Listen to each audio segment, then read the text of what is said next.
ጻዲቅ አባ ባሮክ አድህነኒ ሊቀ ካህን አባ ባሮክ አድህነኒ ገና 16 ዓመት ወጣት እያሉ የመንፈስ ሰው መሆን ጀመሩ። ከህብረተሰቡ ራቁ። በቅርብ የሚያውቃቸው ይህን ወጣት ምን ነካው ይሉ ነበር። ስለዚህ በወጣት እድሜያቸው ጀምሮ በመነና ለ40 ዓመታት ያህል ከወላጅና ከዘመድ ተለይተው በመመነን ከቋራ ሀገር በዋሻ ተጠልለው ቅጠልና ፍሬ እየበሉ የኦሪትን ትምህርት እየተማሩ ከቆዩ በኋላ የእግዚአብሔር መልአክ በራእይ ተገለጠላቸው። እዚያን ጊዜ ወደ ቤታቸውና ህዝባቸው እንዲመለሱ ትዳርም መስርተው ልጅ እንዲወልዱ ተነገራቸው። በቋራ ሀገር 40 ዓመት ተጠልለው የኖሩበት ዋሻ እስካሁን ድረስ አባ ባሮክ ዋሻ በመባል ይታወቃል።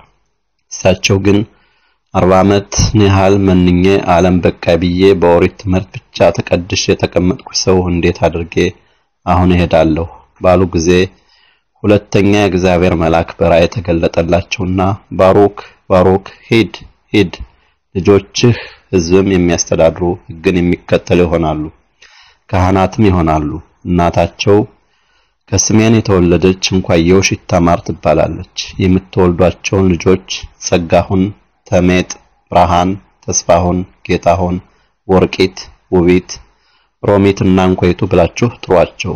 ነገር ግን ሁለቱ ልጆች እናንተ አይሆንም ብሎ በነገራቸው ጊዜ በጣም ተሰማቸውና 40 ዓመት ያህል መንኜ ኖርኩ ሰው ምን ምልክት ይዤ ልሄድ? ሰውስ እንዴት ይቀበለኛል? እያሉም በማወላወል አልሄድም ባሉ ጊዜ መልአክ በቁጣ እንዲህ ብሎ ተናገራቸው። ባሮክ አብረውህ የሚውሉትና የሚያድሩት አንበሳትና ነብሮች ይበሉሃል እና ከእንግዲህ በኋላ በቃ ሄድ ሲሏቸው ተደናግጠው ቆመው ከተከዙ በኋላ እንዲህ አሉ። ጌታዬ የእስራኤሎች አምላክ የዱር አራዊቶችን በሰላም አጎራብተኸኝ ኖርክ። አንበሳም የመዳፉን ሾህ እንዳወጣለት ለምኖኝ ያንተ ታምር ነውና በሰላም አወጣሁለት። አሁን ግን እንዲበሉኝ መቀጫ አይሆኑ፣ በቃ ያልከውን ትእዛዝ ፈጽማለሁ ብለው ጉዞ ሲጀምሩ ባሮክ ጽድቅህ የሚነገርልህ በሞትህ ቀን ነው፣ የሰማይ ነጋሪትም ይመታልሃል ብለው መላእክታን ነገሯቸው። እሳቸውም ወደ ትውልድ ቦታቸው አምባጓሊት ተጉዘው በደረሱ ጊዜ መጀመሪያ የተገናኟቸው ሰዎች በድርቦሽ ጦር ከሰሜን ተሰደው አምባጓሊት የሰፈሩ የአባይ ታማርን ቤተሰቦች ነበር።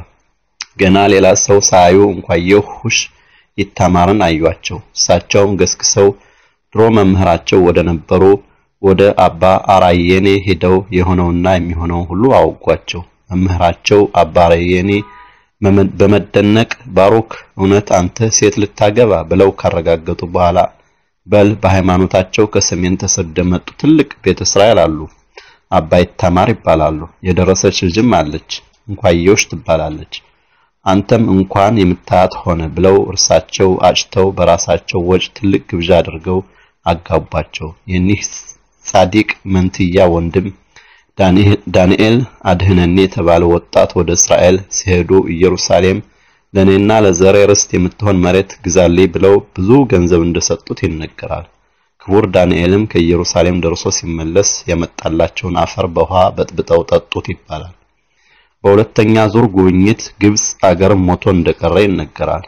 ከምነና ዓለም ተመልሰው ሲመጡ ከፊሎ ህዝባቸው ከሃይማኖት ሸሽቶ ስለአገኙት በጥበባቸው እያስተማሩ በመለሱት ጊዜ ይህን መልካም ስራቸውን የተመለከቱ መነኩሳት ሁሉ የሃይማኖት ኃላፊያቸው አደረጓቸው። በ1904 ዓመተ ምህረት ገደማ ዶክተር ያዕቆብ ፋይትሎቪች የተባሉ የ4 ዓመት ዕድሜ ያላቸው ወጣት ፈረንጅ የኢትዮጵያ ማህበር እስራኤልን ሊጎበኝ በመጣ ጊዜ ከሊቀ ካህን ባሮክ አድህነኒ ጋር ሲያገናኟቸው እጁን አሳጥበው ሰላም እንዳሉት ይነገራል። እሳቸው ፈረንጁን ሰውዬ ተመልክተው አንተ ፈጣሪ አምላክ ሳልሞት ኢየሩሳሌምን አሳየኝ አሉ ይባላል። በእግዚአብሔር ፍቃድ ጻዲቁ አባ ባሮክ በ56 ዓመት ዕድሜ እንደሆናቸው እንኳየውሽን አግብተው 9 ልጆችን ወለዱ። ስማቸውን መልአክ በነገራቸው መሰረት ጸጋሁን፣ ተሜጥ፣ ብርሃን፣ ተስፋሁን፣ ጌታሁን፣ ወርቂት፣ ውቢት፣ ሮሚትና እንኳይቱ ብለው ጠሯቸው እና ይሄን ከመጽሐፍ ነው ያነበብኩላችሁ። ያው እንደው ስለሳቸው ታሪክ ትንሽ እንድናውቅ በማለት ነው እና የትላልቆች አምላክ ይጠብቀን። መልካም ሳምንት ይሁንልን። ውድ ወንድማችሁ ሰለሞን ጥሩነህ የአብርሃም ሳሙኤል ልጅ ከኔስቲው